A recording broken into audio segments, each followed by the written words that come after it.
Hi, everyone, and welcome back to the Empowered Patient series, where we take a deep research-guided dive into your health questions to help you follow not so much trends and fads, but find the unique path that's going to serve your health journey right now. And today's topic is another biggie, coming off of a biggie of understanding the ketogenic diet and all the variations of it and the ins and outs of our metabolic processes. So today's topic is wading through the weeds of food allergies and sensitivities and intolerances and testing for those things. So let's just jump right in. Food allergies affect a fair amount of the population, and so it's becoming a significant concern and an area for greater medical and clinical research. And beyond that, food sensitivities and intolerances are growing at a rapid pace. We're seeing more than ever. So this is it's no surprise that this question is coming up, which is, do I have a food allergy or intolerance or sensitivity? And if so, what do I do about it? So let's just start with the one that's been studied the most, I would say, historically, which is food allergies. And so a food allergy is defined as a reaction to a food, an adverse reaction to a food that happens rather quickly after ingesting the food, and it elicits a particular immune response. So symptoms can range from mild discomfort, like some itchiness or some swelling of the face or the lips or the tongue, or some rashes or hives, all the way to closing off the throat and anaphylaxis, and even in severe cases, death. So there's quite a wide array of symptoms, and that just speaks to the complexity of the immune system.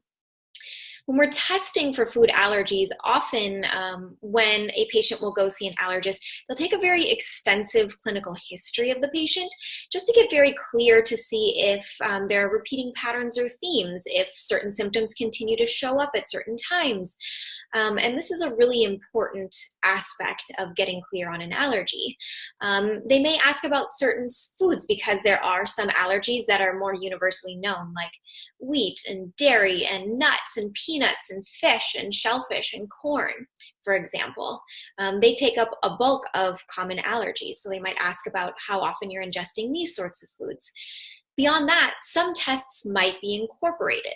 So for example, there might be the administration of a skin prick test, where they either scratch the skin and place a particle of that food substance onto the skin, or they inject it just under the first couple layers of the skin, and then wait to watch for a reaction to one or a few foods.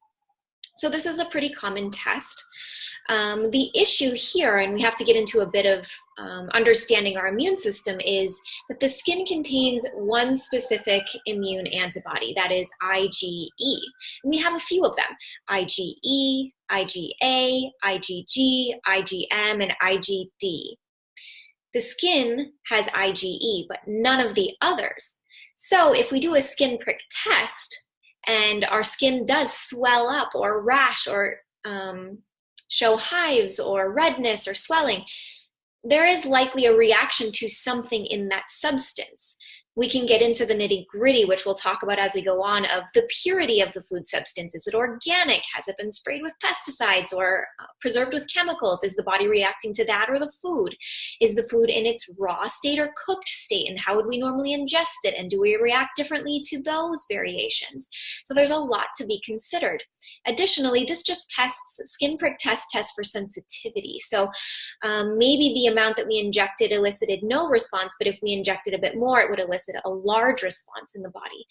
And something else to note about skin prick tests is that the skin reaction does not correlate with the body's reaction to the food. So if the skin reacts very severely, that doesn't necessarily mean, oh, then the body's gonna go into anaphylaxis when we eat this food. We actually can't know that from the skin prick test. So often, allergists will use a combination. They'll maybe use a skin prick test. They might do an oral challenge where a bit of that food is placed on the tongue and ingested, and it's done so in a clinical environment so that the allergist or the physician can intervene if necessary to watch the body's reaction to the food. So that's food allergies in a nutshell. Again, the immune antibody involved in those is IgE. That's the one that becomes elevated. And we do have IgG in the skin as well as the lungs. So skin prick tests might be better at determining a food allergy that has a respiratory response. But what if we're having a response to a food that goes down a different immune pathway, IgA? Skin prick tests wouldn't pick that up. So that's why when we get into the realm of beyond allergies into food sensitivities and intolerances, they test for a wider array of these immune antibodies.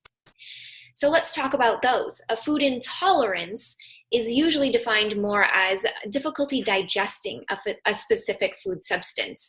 It's not usually thought that it usually doesn't involve a specific immune pathway and has more to do with deficiency of digestive enzymes. Lactose intolerance, for example, our body is deficient in lactase enzymes to break down those food proteins, and so we experience some discomfort. And though we may experience things like painful bloating and cramping and diarrhea and nausea and vomiting, the side effects usually aren't as severe as a food allergy. Food sensitivities open up Pandora's box of reactions to foods, honestly, because they're much more variable, they involve much more pathways, and they may show up in a more delayed fashion. So we may be reacting to something we ate, let's say, 3 days ago. So they can be a little bit harder to get a handle on. Food sensitivities may involve, again, those other immune pathways, IgA, IgG, IgM, and so that's where a wider variety of food sensitivity tests come into play. Probably the most common food sensitivity test category is testing the IgG antibody. So especially there are 4 substrates of IgG, IgG 1 through 4, and 4 is thought to hold the lowest concentration in the body in a normal, healthy environment.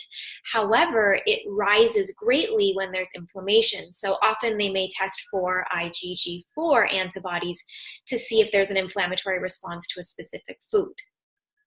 So you've probably heard of some of these tests out there. Most often they're blood tests where you go to a lab, you have some blood drawn, and then in the lab they test for, they put little specific food particle proteins, usually a large number of them, up to 150 different food particles, into a solution of your blood and see how the blood reacts. If there's a great deal of clotting, then there's likely a greater antibody or immune response to that. Less clotting, less of an immune response to that. And based off of that, there are diets and food rotation type protocols that practitioners may put into play with you. There are a lot of challenges with this, though. So as I examined the research, what I noticed was IgG may indicate a reactive response in the body, but it may also indicate food tolerance. They've done studies, for example, where people had known food reactions and people who felt fine eating the food, and the results were mixed. People who felt fine eating the food had an elevated IgG response. And some researchers theorize that an increased IgG response, especially in younger people, may indicate tolerance later in life. So the waters are pretty muddied here. In addition, tests have been fraught with problems, we'll say. So, for example, a very common way to test the reliability of a food sensitivity test is to do a split sample reliability test. And here what they'll do is take 2 blood samples from the same person at the same time and send them into the lab under different names. So they're assessed or tested like 2 separate people. They'll run the same test, and because it's the same blood from the same person, we should get basically the same results, right? Well, what they found in a lot of studies is that this isn't the case, that there's a great deal of variability from test to test. And this relies a lot on, depending on the test and the lab procedures, the lab technicians watching these solutions, watching their changes and assessing them, and there may be some error from lab technician to lab technician in interpreting these results. So there's definitely some complications, and these tests aren't as accurate as hopefully they will be one day. And despite this, there are quite a few functional physicians who find these tests useful. They've had to go through quite a bit of trial and error to find different labs and testings that they find to be adequate with their patients, and they're usually not used in isolation. That is, if somebody goes to see a practitioner or goes to see these functional practitioners for food sensitivity, they're likely doing multiple things. They're testing their guts, for example, because that's another limitation of food sensitivity tests. Even if the test results come back and say, yes, there's quite a few food sensitivities, we don't know why. We don't know why the immune system is seeing these food particles as a foreign invader that they need to attack. Could it be leaky gut? Could it be gut dysbiosis? Could it be an overgrowth of bacteria? Could it be a parasite? It could be any or all of these things. And so some deeper testing is usually required. And practitioners may also do a therapeutic diet for a while to heal that. So they may use a gut healing protocol or a hypoallergenic diet. And then after some time, with the help of the food sensitivity results, incorporate some foods back in and see how the body responds. So usually when we're looking at food sensitivities, practitioners are using a wide variety of tools and resources to help the patient recover, because the goal typically is to help the person eat the widest variety of foods possible with the least amount of discomfort or health challenges as possible. So when we're putting people on elimination diets, they're usually not meant to be used for long periods of time. And this is a great conversation to have coming off of last week's conversation about reset diets. So we might try a reset diet and feel amazing after trying one. And so we think, I can only eat these 5 foods forever.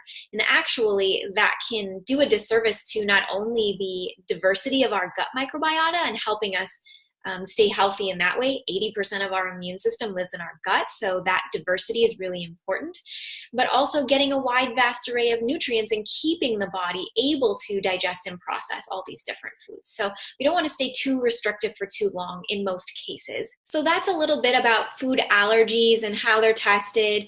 Food intolerances, again, they're more of a digestive intolerance in nature, and then food sensitivities, which are the more subtle, variable, and vast immune responses that can involve not only immune antibodies, but mediators that branch out from there.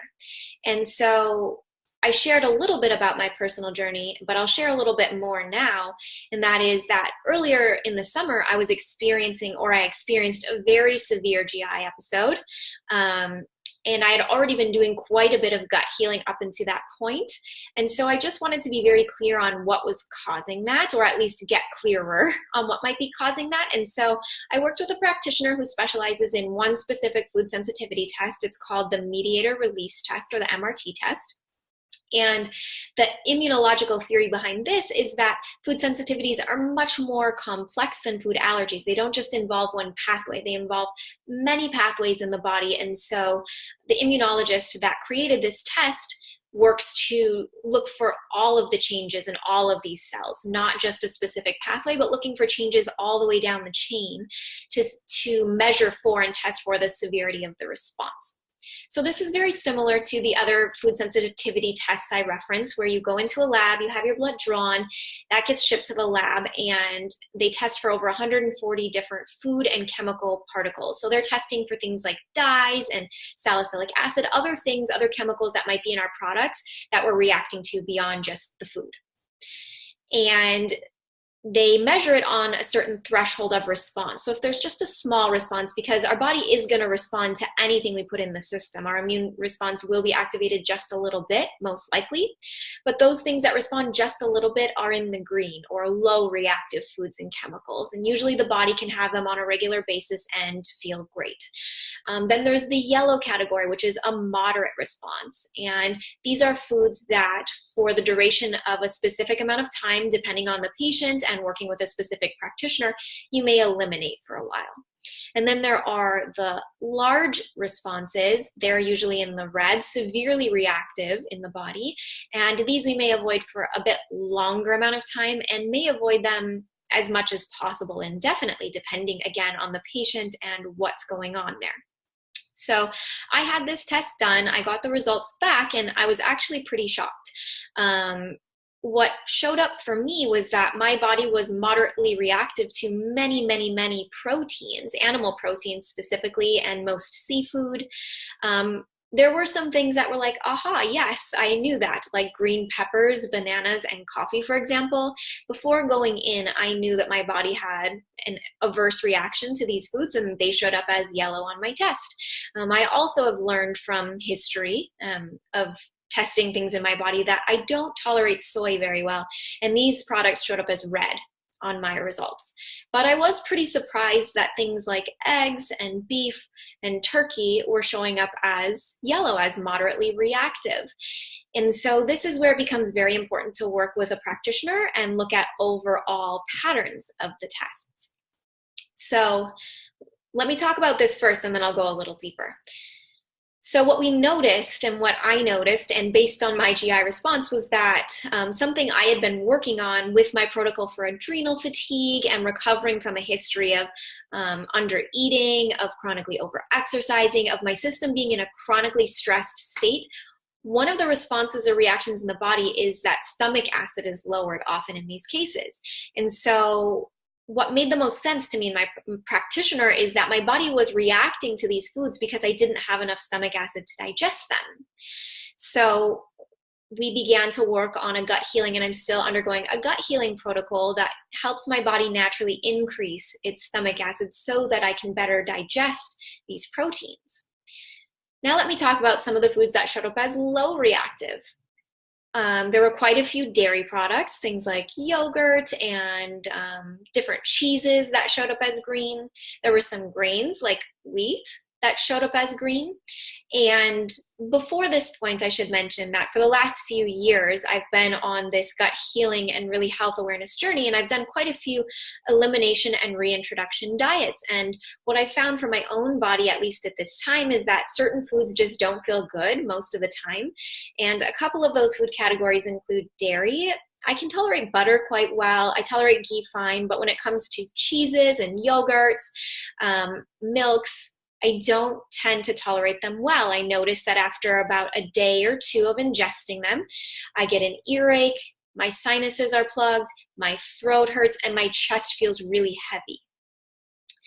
With the grain products, I notice that if I have them regularly, like if I start incorporating wheat bread back into my diet, I experience a lot of bloating and digestive pain. And some of my skin issues come back, like eczema, for example, tend to resurface. So these are just things that I've noticed in my own body, and that doesn't mean that they'll be there forever. And that may mean that my gut needs some more healing, for example. But I just know that these foods don't feel good right now, yet they came back on the test as green. Well, if you look at the fine print of these tests and most food sensitivity tests, when they're testing for immune antibodies, what they warn against is that if you haven't ingested this food for quite a while, it may show up as green or in the clear or low reactive because your body has stopped producing antibodies to it. So when you introduce this antigen, this food particle, whether it be wheat or dairy, a food that you know doesn't make you feel well and you haven't eaten it for months to years, it may come back as okay because your body hasn't launched an immune response for so long. The memory cells are no longer there to see it as an invader, but if you continue to eat it, you might develop that immune response again. All that to say, it's really important to trust your body and to speak with your practitioner. If foods are incorporated that you know don't make you feel well, voice that, share that, and maybe if it's important to you to reincorporate these foods, then that can be part of the gut healing or other healing protocol. But these tests are not infallible. They do have limitations.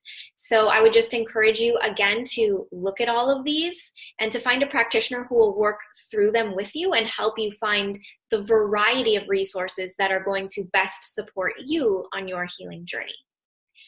So today we've talked about food allergies, food intolerances, food sensitivities, and the testing involved for each of them, as well as some of the other resources used, like elimination and reintroduction diets.